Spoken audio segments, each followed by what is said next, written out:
Afternoon to you, and thank you so much for finding time to be with us today. 22 minutes past 2 p.m. here in Nairobi, East African time. Good morning, good evening, depending on where you're tuned in and watching us. The show is Africa Showdown. My name is Miriam Ogutu, and the topic of discussion this afternoon is which way Africa after independence. But before we get into that, and before Dr. Matsanga joins us, let me just take us through quickly the headlines from across the continent, and we start with those from Kenya. The Sunday Standard: inside Raila's love-hate ties with deep state. That story is an exclusive page 4 and 5. PSS intrigues as shortlist is edited and added 108 names. That story is on page 8. Last dance: former MP Chepkut dies. The story is on page 11. The making of Ruto's inner circle, that is on 21. And split on push for more NSSF funds. The Sunday Nation: why Ruto PS list was changed. That is there on page 4. Raila's grand plan to counter Kenya Kwanza, that is on page 23. So that is what we have on the two leading newspapers from here. So let's look at some from across the continent. Sunday Vision from Uganda. Uganda at 60, what lies ahead? That is the main headline. And then the Sunday Monitor, still from Uganda: future of hope, a nation at 60. That is the main headline. The Daily News from Zimbabwe: goods prices sustain stability. That is the headline there. The Standard, that is also from Zimbabwe: carnage as big wigs fall by the wayside. The Guardian from Uganda: 2023, not from Uganda, from Nigeria: 2023 budget superiors filled with unrealistic targets, say experts. And then the Nation also from Nigeria: PDP APC trade punches as Tinubu Atiku begin campaigns. The Independent from the UK: True says bid to sideline Home Office on migrants. That is what we have. And blast hits key Russian supply route. The Sunday Telegraph from the UK: Truth tells MPs unite or face disaster. So that is what we have in some of the newspapers from Africa, and also from those two from the UK. So you are now up to date. The other side of our command center, we are joined by Dr. David Matsanga. Dr. A very good afternoon to you. Good afternoon, Miriam, in Nairobi, Kenya. Thank you very much for keeping the fort, and keep it going until we come back and we took it going even further. Across the continent of Africa today, I'm pleased to tell you, Miriam, that today is Uganda's 60 years of independence. Last weekend was Nigeria's independence of 62 years. And the first country in Africa to get independence was Ghana. And these countries all have similarities. Military coups after independence. The first post-independence military coup took place in Ghana. And it has never been the same. It has never been rosy, media, in all the states that I have mentioned.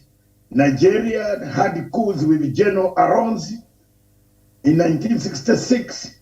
General Aronzi turns on the doorsteps of Tafawa Balewa, kills him, takes over power. 66, around September, the war breaks out in Nigeria. Since then, the Nigerian state has never been the same. In 1962, Uganda attains independence. It goes on very well with production. It lends money to Singapore. Don't forget, Singapore borrowed money from Uganda and at Kenya. Those are the two countries that Singapore borrowed the money. And we worked so well as a Commonwealth country. We did all to follow all the ways of discipline. Some of us were already 7. I was 7 years old in 1960 when Uganda got independence, seated outside the fire.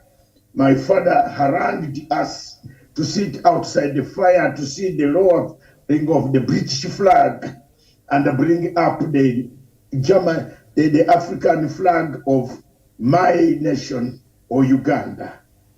My nation. Many people don't know how to sing their national anthem. Some people, Miriam, at least for you, you know. But for me, I can sing my national anthem here. Or Uganda, the land of freedom. May God help us. And one day the sunshine can shine. Oh, Uganda, the land of freedom. We lay our future in thy hands. United free for liberty, together we always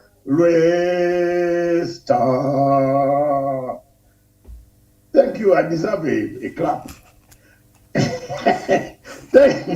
So that is my celebration today. That Miriam, I saw the flag from the British Empire. I did not know I would be in Europe. I would be in London here, seated. I would not know that years to come, I would spend 38 years, beginning this year now, in this same country that I took down their flag, but brought up our flag. Our flag behind you there means the sunshine, the black people and the blood. The sunshine, it is behind you on your left. Yes, you see, it means the sunshine, the black people, the black continent, the black people, the red blood. We have the same blood. The sunshine shines over us, and the darkness is the climate, the Pearl of Africa we have. That all of us unite in the same, our man can tape some of the takeaways so that he can make clips that can be put nicely to the people of Africa and the world. Miriam, it should include you also, because we are changing. We are training people. We are training several people. There are so many people focused on our television who pick up. If you can look at our interview with Namdi Khan, it is hitting 2 million views. Have you noticed it? It's real, it's huge. So those interviews are going to be coming from time to time, and you'll be firing people questions here time to time, prominent people. We are gonna do it. So when you look at the 3 countries in Africa, the first one, Ghana, the second one, Nigeria, the third one, Uganda, the fourth, Tanzania, Kenya, and others follow. But what significance? What created the problem? What, if we look back, what is there that we say, which I summarized in my Facebook? I wrote one sentence. Have we learned something or forgotten something? Are you able to interpret it, Miriam? Have we learned something or forgotten something in the 60 years? What have you learned and what have you forgotten?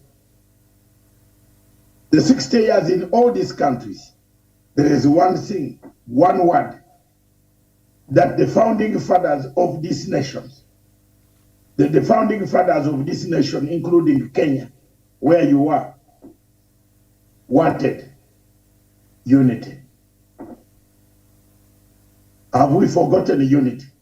Today, President Ruto has just said it, unity. I hope he keeps saying about unity, that East Africa should be an East Africa for everybody, without discrimination. That borders within 2 years can go out and the people move freely, do business. You cannot tell me today that there is plenty of food that we throw in Uganda. We throw food in Uganda. Actually, you find a man leave a full saucepan and throwing that food out in the dustbin in Uganda. But you tell me that the northeastern, Marsabit, the same arid areas in Kenya, there are people dying of food, of hunger. Why? We don't have policies. We need to change policies. We need to change how we relate with others, not to revenge. You need a policy of redemption strategy in Africa today. Let people learn from me. Let them learn from some of us. I've been singing this thing for a long time, Miriam, but people seem not to know that a country that has no redemption strategy can never, however much you want to pump money in it, it will never heal. It will never produce the results you want. Why has Rwanda become a focus of discussion, envy of very many? Rwanda has become an envy of very many because in Rwanda, the Gacaca courts allowed the people to breathe their fire out and allowed those who killed to come and say, we are sorry, we are here, we want to move forward. It's Kagame. You can call it dictator, whatever you call it, but he has stabilized the nation. He has made it a centerpiece, the epic of reference, of researchers. You come with people with a plane full from Kenya Airways in London or Schiphol Airport. They say we are transiting for a conference into Kigali. Why? A redemption strategy has helped Rwanda to steer away from retribution. Retributive justice, the justice that people want to talk about the past. Have we learned something or forgotten something? That's the theme of my lecture this morning, or my broadcast this morning. Have we learned something or forgotten something? Have we forgotten that Muammar Gaddafi existed on this continent of Africa? Miriam, have we forgotten? How many presidents today, in their speeches, who of them stood up and said, I stand by Muammar Gaddafi? But all of them have just talked about imperialism.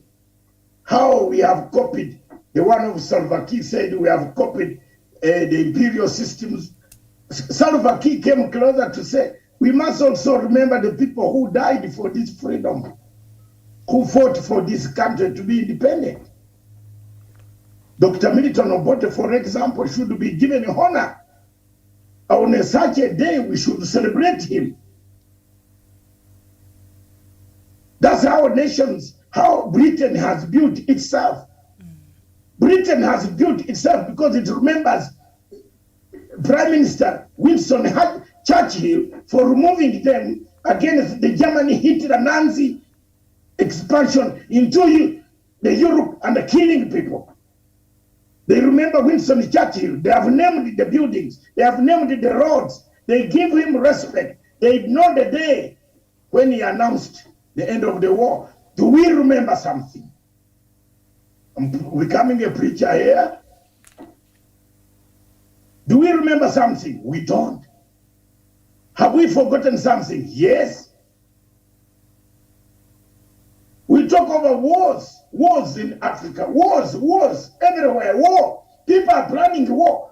We can't come when we are planning war. We can't come when we are planning to kill people. We can't come when we are planning to destroy property.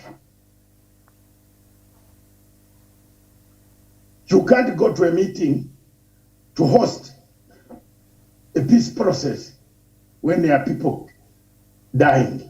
How surely? Tell me. Maybe my brain has water. It doesn't have the DNA that God puts in people to think. So these are some of the daring things that we have to talk about Africa. Which way Africa after independence? Ghana fell into the hands of General Achampong. a cousin, a brother-in-law of Nkrumah. He moved in, removed Nkrumah, instigated by who? The West, who thought that Nkrumah was a communist. All our problems, most of them after independence, came from the West. General Idi Amin came into Uganda because Obote spent most of the time crying for the liberation of Zimbabwe and South Africa. And when Matanga or Miriam wants to go to South Africa, we are told that he should carry a box of documents to show that there are stupid immigration officers around here, that's stupid, ignorant, that we are in Africa, that welcome to Africa. So I have come from planet Venus. And this is where you can carry a whole peace process, that you are taking a full process to South Africa. No, proudly I want to tell you, if we need each other, on this one of Ethiopia, we need each other. If we don't pull each other, we shall pull very far. Yes, yes, my friend, we have influence. And the people should not underrate. Miriam, people should not just underrate. Msianze what was Zungumize for? We can pull apart, because you can't tell me you are taking people, a whole president, a former president of a country needs a technical team.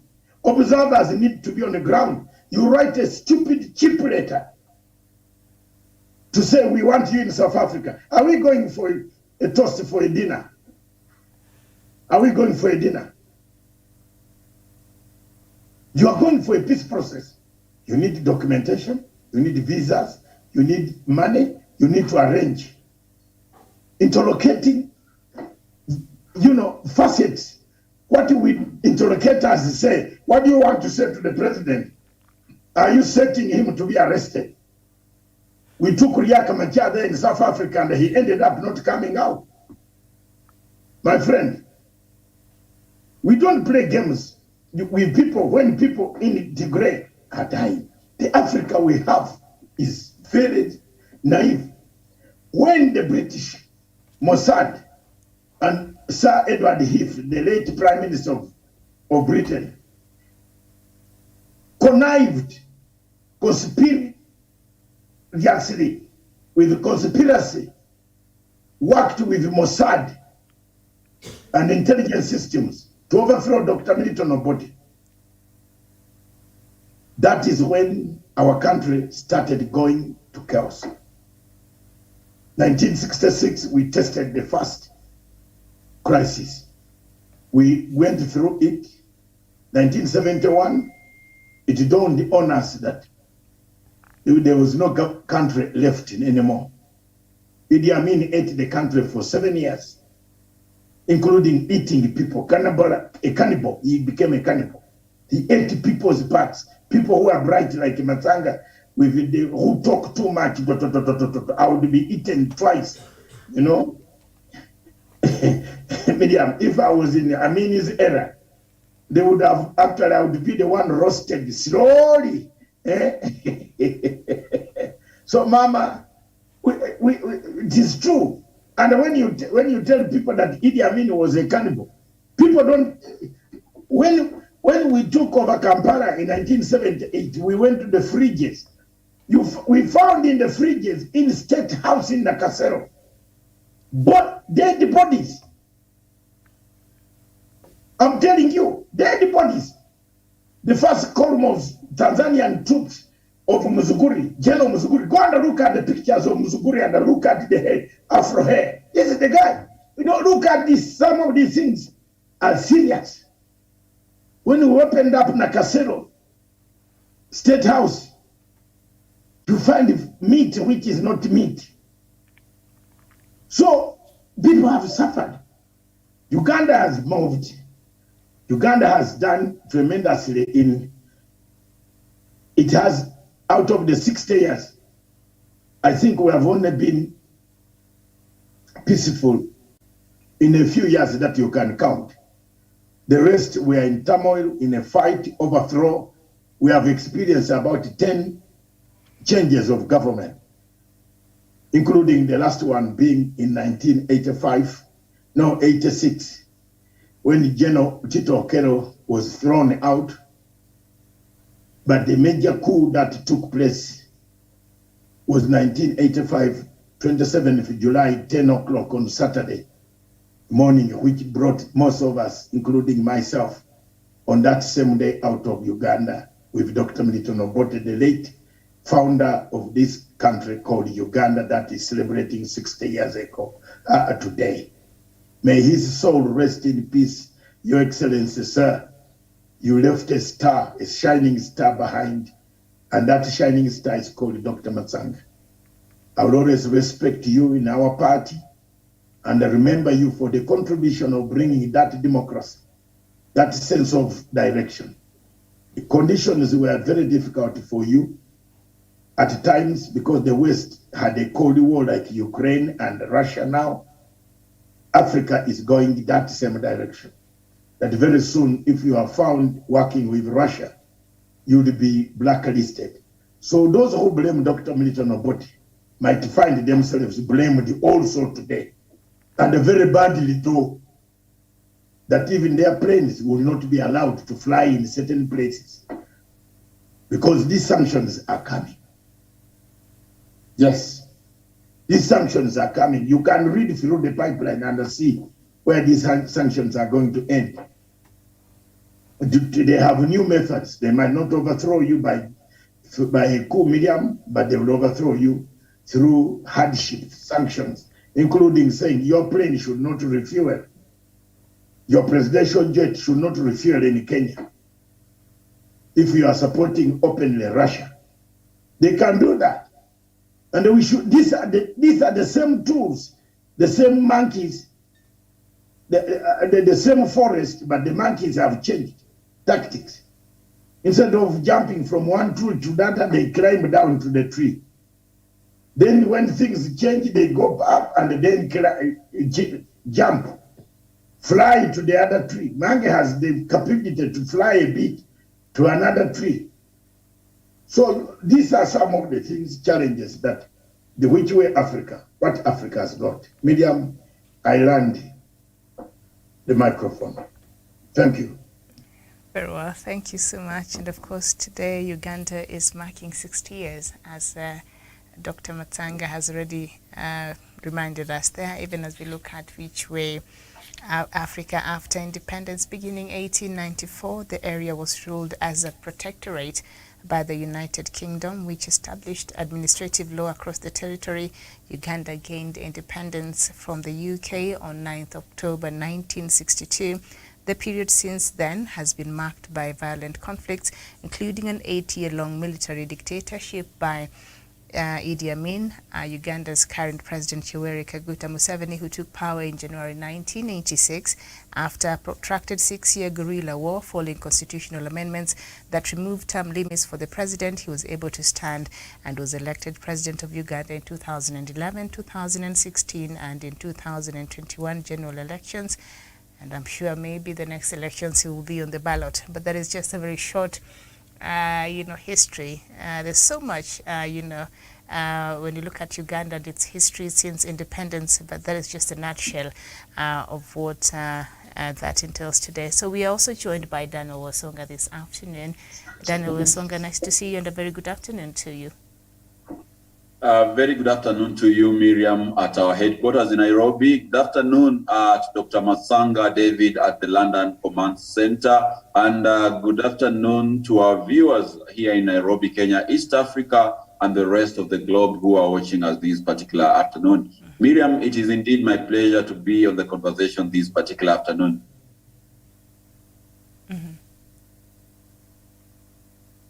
Okay, go ahead. Thank you so much, Miriam. And I believe Dr. Matsanga has been able to bring out a bigger spectrum of how things are in Africa and more so in Uganda. And from where I sit, you know, we are the people of the border. We have relatives both in Kenya and Uganda. And I can tell you the far that Uganda has come, it is really, really a milestone. And for the people of Uganda, they understand what keeping peace really means to the country. And today, Miriam, many of my fellow Kenyan patriots might not know, but Uganda is actually the breadbasket of East Africa. It is from Uganda where we get a lot of our fruits. It's from Uganda where we get a lot of our grain. It is from Uganda where we get even, you know, a lot of basic essentials into this country. When you go to the Malaba border, it is actually one of the busiest borders here in East Africa. When you go to Busia border, you will see truckloads, you know, just waiting for the border to cross over to come and bring food here in Kenya. So I think, Miriam, in the past few decades, Uganda has really tried a lot, and that goes to the citizens of Uganda. They might have pitfalls here and there. They might have their own struggles in terms of the politics of the day, but nonetheless, they've actually been able to come out bold. And just like Rwanda, they have been able to actually conquer the jinx of perennial, you know, power struggles like we had during the early 70s, 80s, and you know, before the NRM government came into power. So to me, I think, Miriam, when you talk about Uganda, I believe it has been a long, painful journey, but nonetheless, a journey of truth, reconciliation, and justice to the people who are at conflict during those years. And I believe that is the same way that we should actually maybe embody the process of peace across Africa. When you look at the Ethiopian conflict, you know, we should actually approach it from that particular angle. We saw whatever happened in West Africa, where Yahya Jammeh, President Yahya Jammeh had actually ruled the country, his country for quite some time, and there were atrocities. When he was actually struck out of power, whatever commission that was formed was actually a Truth, Justice, and Reconciliation Commission, where they were able to bring to justice those who had committed atrocities, and the communities were brought together, and reconciliation was made based on justice and actually settling the scores of those aggrieved in that particular conflict in Gambia. So I believe, Miriam, Uganda has had a very, very major strides in terms of security, in terms of peace and stability, and that is a lesson that actually Ethiopia and those stakeholders who are actually participating in the peace process in Ethiopia should actually take some lessons from that.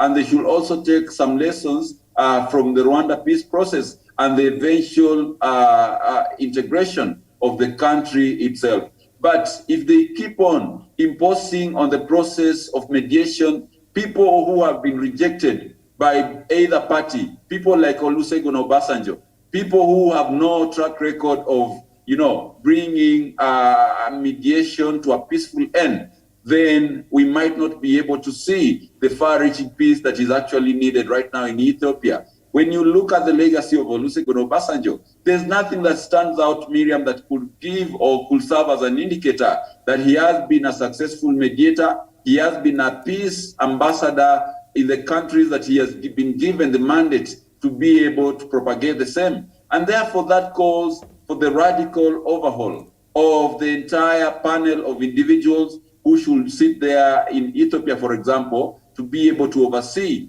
this particular peace process. And they should not take the key stakeholders, people who hold, you know, the compass of giving this conflict a direction towards the end for granted. You know, the kind of things and the kind of way by which they have been maybe handling the former Kenyan president, His Excellency, the immediate former president of Kenya, His Excellency President Uhuru Kenyatta. It should not be the way. We need a structured way of doing things where every participant should feel that there's dignity and there's some level of seriousness in this particular matter, but not these underhand techniques that we've been seeing over the past 1 week that actually have resulted to the crumbling of the talks that were supposed to be held in South Africa. So Miriam, all that said and done, I believe there's a lot that these people who are responsible for the peace process in Ethiopia could learn from Uganda, the far they've come, and of course, the future ahead of them. They might be facing challenges here and there, Miriam. It is normal for African democracies, but all in all, we have to look at Uganda in the spectrum of the peace that has been there, that has endured since 1980s, and therefore the stability that has come out of it. Today in Kenya, we are complaining about hunger and drought, as it is even for Ethiopia and many other parts of Africa. But for Uganda, those such kind of tales are actually a rare occurrence. And that is because of the stability in leadership that has been there since 1986. But nonetheless, Miriam, we still have social problems, political problems, but I believe those are problems that can be solved with the people of Uganda and their leadership of the day. Otherwise, Miriam, that is my take on that, and I submit. Okay, thank you so much. And of course, the decolonization of Africa took place in the mid-late 1950s and 1975 during the Cold War, with radical regime changes on the continent as colonial governments made the transition to independent states. The process was often marred with violence, political turmoil, widespread unrest and organized revolts in both northern and sub-Saharan countries, including the Algerian War in French Algeria, the Angolan War of the Independence in Portuguese Angola, the Congo crisis in the Belgian Congo, the Mau Mau uprising in British Kenya, the Zanzibar Revolution in the Sultanate of Zanzibar, and the Nigerian Civil War in the secessionist state of Biafra, among other organized movements that were really, dedicated to getting the colonizers out of the continent and for Africa to gain its independence. But I think just going back, Doc, to the topic and what has already been said, we've seen the struggles that these initial organizations and founding fathers really fought for Africa to be independent and for us to be able to self-actualize. And we saw how those struggles happened. But if we look back after we successfully had independence in most of African states, and right now we are all independent, what do you think these people who really gave their lives in the struggle for the independence of Africa, would they be proud of how the continent has fared so far as realizing the true meaning of independence as far as this continent is concerned? Would they be proud of the work that we have done? I think there are things that people should be proud of. We have moved away. I saw Uganda today, paratroopers coming from that is a very good movement, although I was very worried that they could land on the main. There are certain things that I was very, very scared. Scared about. Yeah, but they're professionals. I'm sure they wouldn't land on top of the head of the president. So, those are some of the things that are very good for the development of an Africa that we look for, an Africa that people want to see. We have also industries. We saw Uganda producing electric motorbikes. Today they told us about electric motorbikes. They told us about electric buses. They told us about making medicine out of the disease. The diseases that have come, they have started production. But the main mission, surely, which I picked out from Uganda's independence, is unity, integration of Africa. That's okay if we can get that word of integration. What have we learned from, and what have we done? Have we got something out of it, or have we learned something out of our independence? That one gives us query to two events. But let's move away from the Ugandan scenario. Let's come to to the situation of other countries. Let's widen out the scope. Let's look at South Africa, for example. The independence came in 1994.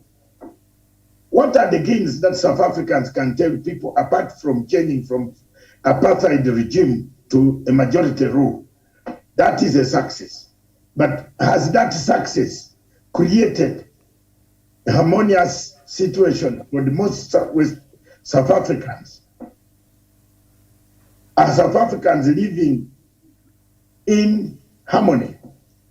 Do they live without hunger, blackouts, crime? These are some of the things that we must examine as Africans. Now, given the scenario that we are in and how we can find ourselves, either we have done badly, and the medium, you compare that, all those other leaders, when they come up and find us, would they say, sorry, some people will die twice in their graves. Yes. If for example, Governor Cohen, let's take Kenya for example. Even if Governor Cohen, is it the last governor was Cohen, is it? One of the governors, I think if Cohen was in Uganda, or the last, one of the governors, if he woke up from the grave, he would be very happy with Kenya. You have moved on. You change the government peacefully. You hand over power to people. You fight during elections some years, and some years you don't fight. That is elections. That is a movement towards a betterment. But there are countries that have stuck 38 years. We have begun the 38th year here now. In this country called Britain, we still have media movement from one leader to the other is impossible. So, if independence, you come back and told Uganda, do you want another independence? I think 3/4 of them will say, hey, we need it. Because what was it that they changed? The colonial master came and said, we need 5 years elections. But they didn't write down in their own constitution in Britain that every 5 years we should change the government. No, they just have a norm that after a leader has failed to deliver with salt, they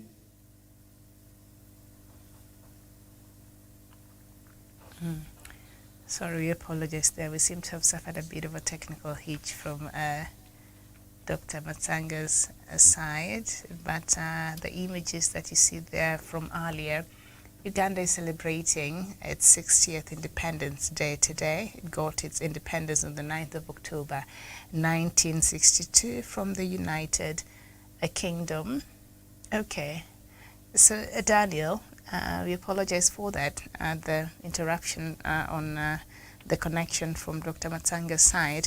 But maybe the question that I ask, because we know that our founding fathers, when they were fighting for the independence, I think the first speech by Kwame Nkrumah, he said Africa has 3 most important things that is supposed to fight, a war that is very important for the prosperity of this continent. To fight ignorance, to make sure more Africans get educated, fight against disease, to ensure Africans have proper health care, and the fight against hunger, to ensure that the continent is food secure. We're still struggling with these key fundamental issues that our forefathers identified and raised initially when we got our independence. So when you look at how Africa has done so far, so many years later, even as we think about have in mind Uganda's Independence Day celebrations today, how would you think the forefathers would rate how much we've done and how much we've been able to achieve as far as perhaps the vision that they had for this continent is concerned? Thank you so much, Miriam. And of course, in my opinion, I'll peg it on the deliverables, that we've been able to see various African countries, undertake in terms of infrastructure, in terms of, education, healthcare, and just making sure that the Human Development Index of their citizenry is actually quite high. Now, basing this argument on Uganda, and remember here in Kenya, we share lots of commonalities with Uganda in terms of even our economy could actually be a bit bigger than Uganda's, but nonetheless, we are a country actually we are countries that share a border, and we do share a lot in terms of culture and in terms of how we do things. And if you look at the economy of Uganda in terms of even the human capital and human development index, the consumer price index and all that, you realize that Uganda has been actually able to achieve quite a lot, and that is attributed to the period between the fall of Amin Dada and the takeover of President Yoweri Museveni, and that can be attributed to the peace and stability that we've been having in Uganda since that time. We had a lot of turmoil in the northern part of the country, but with time we've been able to see a vicious, purge on the rebels of the northern part of Uganda. We saw even Dr. Masanga being part of the negotiation team that brought peace and stability in the northern region of Uganda. And also we had the perennial problem of cattle rustling and causing insecurity in the border between West Pokot and the Karamoja region. But that has been able to be solved by the Ugandan government. So therefore, I believe if I were to rate them in that regard, then they've done exceedingly well. But when you come to the question of healthcare, and ignorance, which means, bringing more Uganda to education, ensuring that more Ugandan children are actually able to go through their education system from nursery to primary and to high school and through the tertiary education. I believe, just like any other African country, Uganda is also still struggling to achieve that particular, milestone as per the aspirations of our forefathers. Now, when you look at maybe the aspect of healthcare, I believe in as much as Uganda, just like any other African country, could be facing the issues of insufficient medical supplies, insufficient health practitioners and all that. I believe they have done incredibly well as compared even to Kenya. That one, I have no doubt about it. You saw how they were able to handle the corona crisis. You see how they are able to handle currently the Ebola crisis. That tells you that as a country, they have been able to come up with structures that can be able to alleviate their people from the scourges of pandemics and other chronic diseases. We saw in the 80s how Uganda was actually besieged with the HIV and AIDS scourge. But with time, today when you look at the numbers, it's actually an attestation that Uganda has actually come of age, and its healthcare systems are actually improving and evolving by day. So in terms of healthcare, Miriam, I believe they have done better. The only area where maybe much emphasis needs to be done to is the Human Development Index, and also on the education part, because I intend to come in here and disagree a bit with my brother Wesonga about Uganda's health. Most of the which type of, is it primary health, the upper health, specialized health? I don't know. Be specific, because most of the Uganda's top elite die in Nairobi hospitals. Actually, I was talking about now. Which one are you talking about? yeah, the primary healthcare, in terms of public health, just educating the people about, things that they could do at home in order to prevent the spread. Could it be is the food that I think if you talk about the nutrition, malnutrition, and kwashako and the rest of these things, I can agree with you. That Miriam plenty of food. But when you talk about they meant to be people dying in silence, which you don't know, because most of their people, the top generals, the top elite echelons, they all come here. Yeah. And they come to your place. They come to London. They come to Dubai. They come to Turkey. They go to Germany. So which medical facilities is better than Kenya? I don't know. You just say, please, let's be honest. If you are talking about doctors, we have very many. We can lend you. Yes. If you want. But the amount of specialized treatment that is needed, cancer, we have only one cancer machine in Mulago Hospital. Over 60 years of independence, one cancer machine, surely. So that is that is still lagging behind. Yes, the rest of the people spend. If you see aircraft airlifting people from Entebbe, they are taking them to India. So be specific, and I know you are near the border and you are trying to be very good neighbor.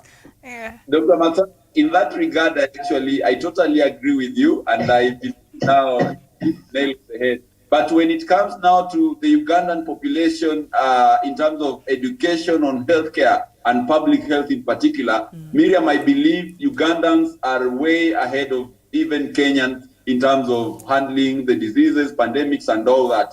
In terms of nutrition and again on that one, I want to correct you, because I want us to learn on this subject so that our viewers who get this clip are not misdirected. Are they submissive to the policies, or because there is submission to the policy? The policeman in Kampala, if he says stop your car and come out of your car, you have to do it. Yes. But here, the policeman is too democratic here, so maybe that is the difference. The policeman in Kenya begs the driver to come out of the car. Even the driver drives while the policeman's hand is still on the car and rolls the policeman. It doesn't happen in Uganda, because in Uganda you will get copper, 10 copper direct in your body. So that's the truth. You can't. No, I saw some picture, some back medium. I saw a picture of a policeman and a matatu man. The man driving away while the policeman was inside the steering. Yes. That can't happen in Uganda. No way. So there is that degree of submission. People's submission. Democracy has been tough. Some ingredients of toughness. Yes. Have brought people to a democratic level. That when the president says, wear your mask, everybody will go for that mask. Am I wrong? No. People will go for the mask. And don't come to the city without the mask. If you are found without it, you will end up not going back home, even if it is your wedding day. It is very bad to be inconvenienced on the wedding day and you are waiting for the first time to meet your beloved one. Miriam is already at home, or Matanga is at home, waiting for the loved one has gone down the street. Then you are arrested because of a mask. I think they're all arrested, the bride and the groom and their party. And they spend the night. At times they arrested the bride and the groom, all of them. They don't spend there. And they were taken to the stadium. So that is those are some of the things. So Wesonga, it is which way for Africa after independence. In summary, we have a long way. I agree with Dr. William Samoei Ruto that in 2 years, let's see something practical. Yeah. Let's see the borders out. Let people cannot die of hunger, in Kenya, when there is food thrown out in Uganda, in plenty into the lakes and the rivers. And we have people dying here, across here, up in your northern part of Kenya. I'm told the people, the sunshine is, the drought is beyond. And why? We have skills in Uganda of harnessing the two. We have never married the two. One thing that worries me, Miriam, we have never married the sunshine and the floods. Why is it that we don't marry the two to become man and a woman or woman and a man? So we utilize them in a harmonious life of marriage where we can use the water during the drought and use the sunshine when it is drying the crops. So why haven't we married the two? We need cooperation. We need intra-trade. We need intra-services. We need social structures. We need an interlocating, facets, interlocating. That's what Uhuru is going to be called, Mr. Interlocator. Why do you call me to South Africa when I don't have even the facts? What will I tell the president of Tigray?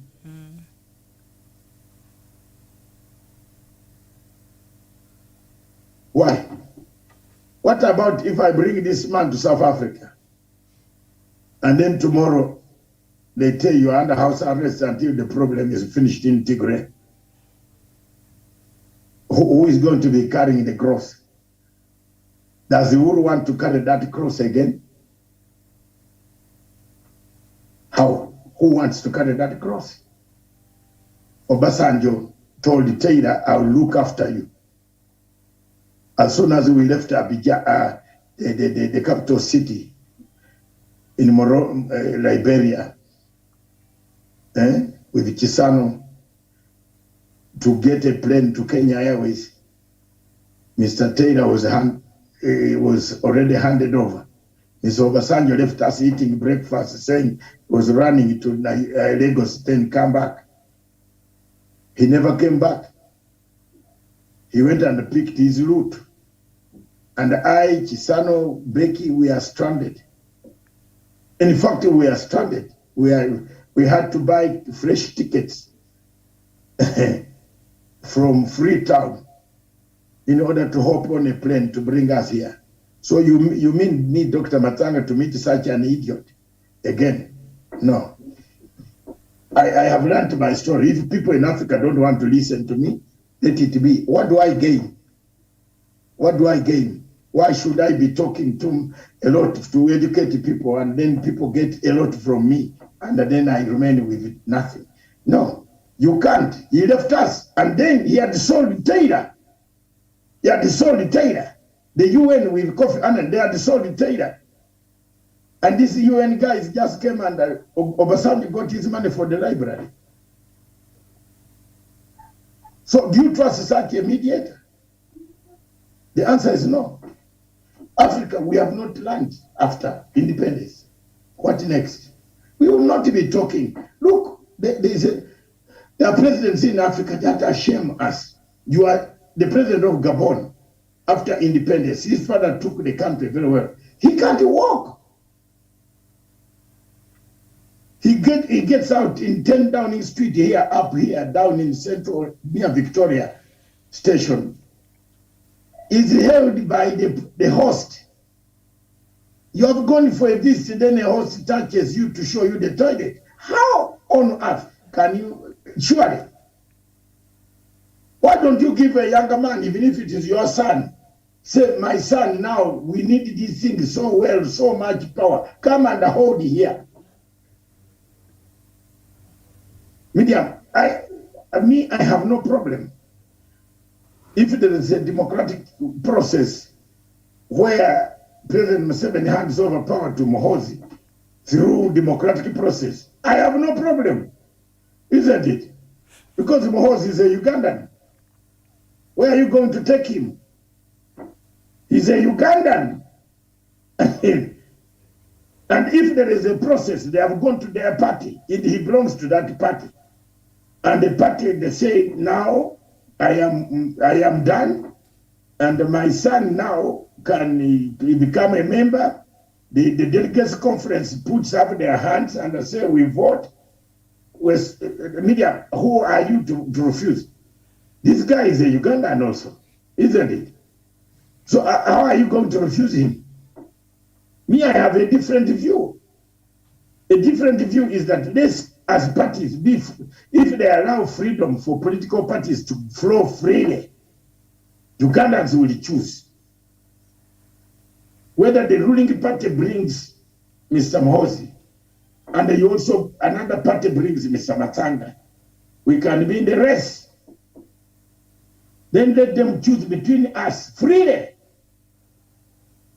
You will see how Northern Uganda will vote for me. Then we can balance the whole thing.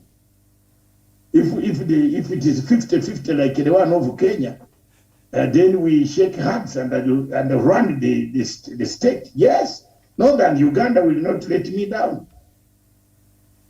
Yes, they will come. They have been looking for a chance to reward me also. So why do you deny him? Mohozi is a Ugandan. He can, if he comes through the NRM and we better talk constructively. Don't go to this Mzungu and tell him we don't want him because he's his son. Then the Mzungu will ask you, why did Prince Philip succeed the mother? The Mzungu will not understand why you are refusing the son of the man not to take over power. You have to convince, and when you see the Mzungu looking at his watch and calling the secretary, he said, just a minute, let me call my secretary where there is another appointment. It means they don't want you to sit in that chair now. You start gathering your pens and the paper and get out. Because you have told a lie. You are telling a Mzungu that you don't want Prince Charles to become the king. But for them, they are used that after Prince Charles, there is Prince William. He has already been groomed. The heir apparent. We are in trouble. They have groomed 200 years to come. They have the lineage, the line. They will never have disturbance unless God calls the world to an end. Then a new generation comes. So Miriam, those are some of the things, the benefits of 60 years after independence. What next? Uganda, Kenya, Tanzania, the whole Africa needs to unite. Unity first. Forget about the political dimension. Democracy grows, evolves, does not grow in one day. You in Kenya, you are growing democracy, but still there is pain. The pain of democracy here. You can see Dr. And other people making inroads, making sure that everything is clean. In Mogadishu, you saw in Somalia how democracy was painful, that Farimanjo did not want to leave power until he was forced by a former president who came and won him in votes. But if he had a chance of killing those numbers, he could have killed. Yes, let's be honest. The chair is very sweet. So don't blame people like Uhuru Kenyatta who still say, I wish. You know, that is the chair. Once you are in power, Macbeth tells you that power becomes sweeter any moment you use it. You go and read Macbeth and see the Shakespearean play.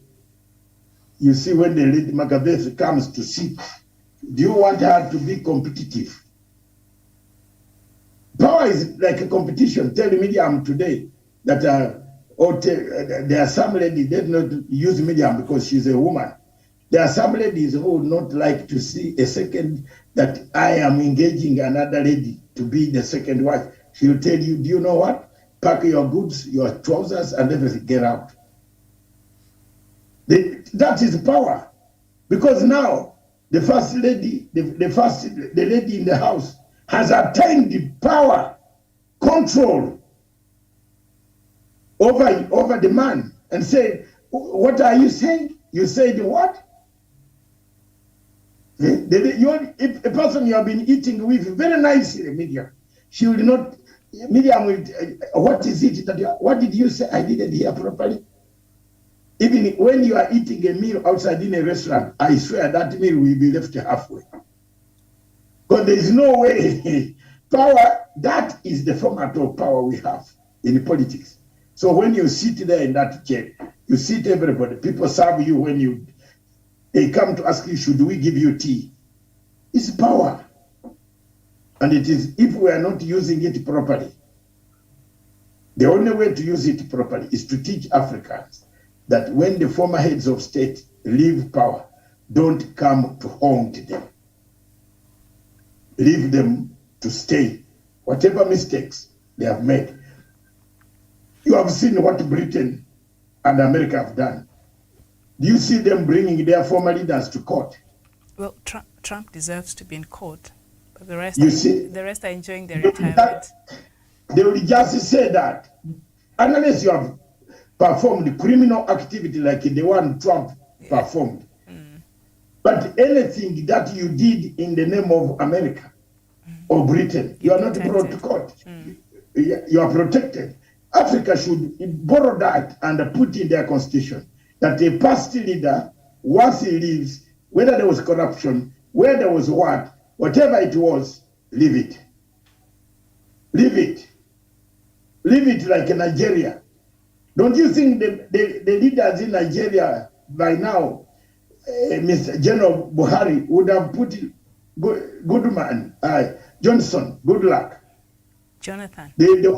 There was a case there, and the state said, no, forget about it. We want reconciliation. Don't open up those rules. So that is what leadership, what type of leadership we need in Africa in order for Africa to rise and shine again. Thank you, Miriam.